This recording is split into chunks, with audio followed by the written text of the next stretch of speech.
श्री स्वामी समर्थ. नमस्कार माऊली. हा व्हिडिओ तुमच्यासमोर योगायोगाने आलेला नाही आहे. हा विठ्ठलाचा आशीर्वाद समजा आणि आषाढीचं महत्त्व काय आहे, आषाढीचं पुण्यफल, पूजा कशी करायची, त्या दिवशी काय करायचं, पूजाविधी कसा आहे, कोणता जप म्हणायचा, कोणते नामस्मरण करायचं, हे सगळं मी तुम्हाला सांगणार आहे. ह्यामुळे आपल्याला फायदाच होणार आहे. जसं कशी पूजा करावी हेच कळेल.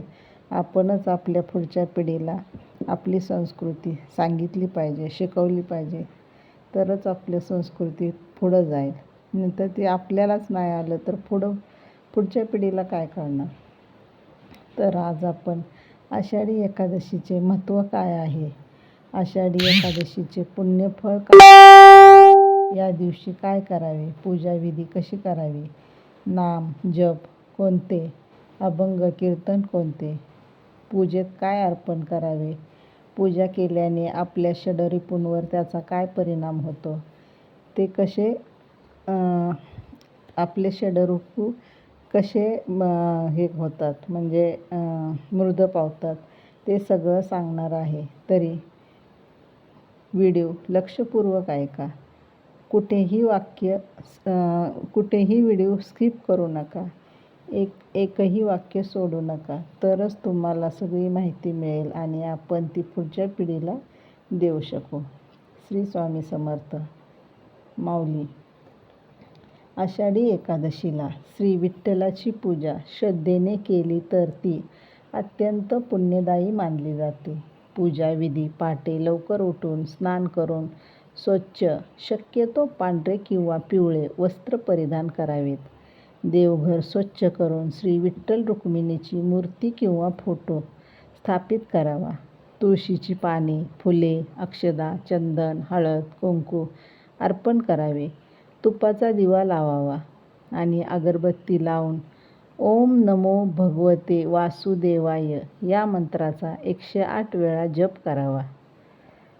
विठ्ठल विठ्ठल जय हरी विठ्ठल या नामाचा जप, हरिपाठ, विष्णू सहस्त्रनाम किंवा अभंग म्हणावेत.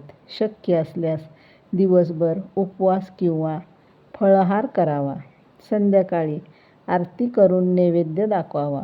गरजूंना अन्नदान, वस्त्रदान किंवा आपल्या क्षमतेनुसार दान करावे. दुसऱ्या दिवशी द्वादशीला भगवंताचे स्मरण करून विधिपूर्वक उपवास सोडावा.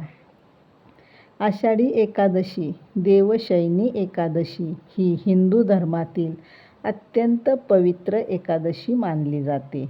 या दिवशी भगवान श्री विठ्ठल यांच्या भक्तीला विशेष महत्त्व असते. विशेषतः महाराष्ट्रात ही एकादशी मोठ्या उत्साहात साजरी केली जाते. आषाढी एकादशीचे महत्त्व. या दिवशी भगवान विष्णू योगनिद्रेत जातात अशी धार्मिक मान्यता आहे. याच दिवसापासून चातुर्मासाची सुरुवात होते. या दिवशी उपवास, नामस्मरण, भजन, कीर्तन आणि विठ्ठलाची पूजा केल्याने पुण्य प्राप्त होते अशी श्रद्धा आहे. महाराष्ट्रातील श्री विठ्ठल रुक्मिणी मंदिर येथे लाखो वारकरी दर्शनासाठी पायी वारी करून येतात. संत ज्ञानेश्वर महाराज आणि संत तुकाराम महाराज यांच्या पालख्या पंढरपुरात पोचतात. ही वारी भक्ती, समता, सेवा आणि एकतेचे प्रतीक मानली जाते. या दिवशी रामकृष्ण हरी आणि विठ्ठल विठ्ठल जय हरी विठ्ठल या नामाचा जप करण्यास विशेष महत्त्व आहे. आध्यात्मिक संदेश. आषाढी एकादशी आपल्याला श्रद्धा, संयम, सदाचार, सेवा आणि ईश्वर भक्ती यांचा संदेश देते. वारकरी संप्रदायानुसार भक्ती मार्गाने जीवन शुद्ध आणि आनंदी होते. लोकप्रिय अभंग.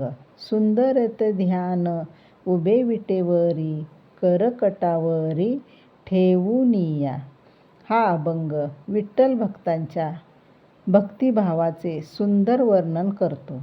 विठ्ठल नामाचा गजर आपल्याला जीवनात सुख, शांती आणि आषाढी एकादशी ही सर्व एकादशीपैकी अत्यंत पवित्र आणि पुण्यदायी मानली जाते. तिला देवशयनी एकादशी असेही म्हणतात.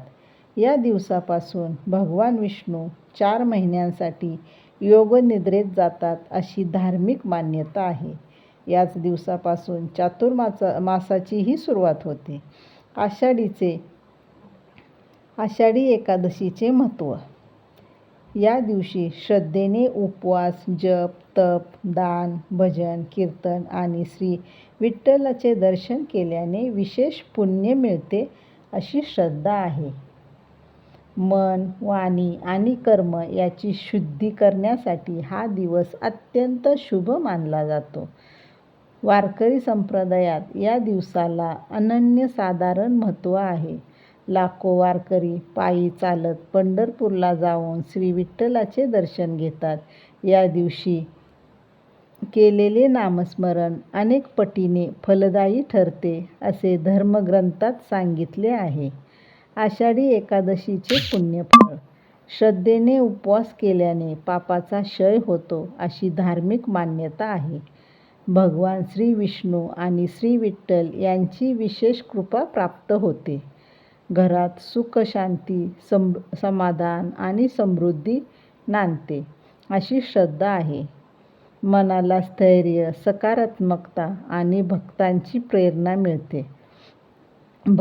प्रेरणा मिळते. दानधर्म, अन्नदान आणि गरजूंना मदत केल्याने पुण्य अधिक वाढते असे मानले जाते. मोक्षप्राप्तीचा मार्ग सुकर होतो अशी ही धार्मिक श्रद्धा आहे. आषाढी एकादशीचा संदेश. आषाढी एकादशी ही केवळ उपवासाचा दिवस नाही, तर मनातील अहंकार, क्रोध, लोभ, मद आणि मत्सर दूर करून ईश्वरभक्ती, प्रेम, दया आणि सेवाभाव स्वीकारण्याचा दिवस आहे. श्री विठ्ठलाच्या चरणी संपूर्ण श्रद्धेने केलेली प्रार्थना जीवनाला योग्य दिशा देते असा भक्तांचा विश्वास आहे. विठ्ठल विठ्ठल जय हरी विठ्ठल, पांडुरंग हरी विठ्ठल समृद्धी घेऊन येतो. अगर तुम्हाला मी सांगितलेली माहिती आवडली असेल आणि तुम्ही तसं जर उपवास केला, पूजाविधी केली तर त्याचं फळ तुम्हाला 100% मिळेलच मिळेल. तुम्हाला अजून कोणती माहिती हवी असेल तर मला कमेंटमध्ये सांगा. मी त्याच्यावर पण व्हिडिओ बनवून तुम्हाला देऊ शकते.